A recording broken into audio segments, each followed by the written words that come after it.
there was a lot of talk when he became Prime Minister again after that election, when he won by banging the Brexit drum, but he's a one nation Tory. There was a lot of talk along those lines, and yet that never emerged, did it? That one nation Tory, really. No, and again, one can be harsher or more sympathetic on why it never emerged. Obviously, there was COVID, that was out of his control. Obviously, there was Ukraine invasion, cost of living crisis, that was outside of his control. But on the other hand, the other side of the ledger, his was a chaotic ministry and his was a chaotic party. And you're absolutely right. What was the formula in 2019? It was get Brexit done. Everyone remembers that bit. But they remember the bit he always said afterwards, so that we can get on with solving the real problems in this country, so we can get on with levelling up, so we can deliver jobs and growth and better high care, and so forth, social care.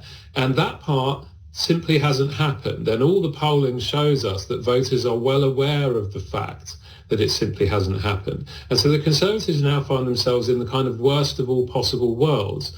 The three big advantages they had in 2019 were Brexit, levelling up, and Jeremy Corbyn. Brexit is done, and now Brexit voters are disappointed with it. Levelling up hasn't happened, and voters are annoyed about that. And Jeremy Corbyn is gone, and even if voters aren't, setting off fireworks with enthusiasm about Keir Starmer, he's clearly regarded as a more competent and less threatening opposition leader, Labour leader, than Jeremy Corbyn was by the kinds of voters that the Conservatives won in 2019. So that's their problem. All of their advantages are gone, and they haven't been able to figure out an alternative advantage, an alternative dividing line that works for them going into this general election. And whatever else Suella Braverman is trying to do, she's at least trying to make some sort of a case for what that dividing line should be. The problem is she might be catastrophically wrong about where the dividing line should be drawn. Is this more or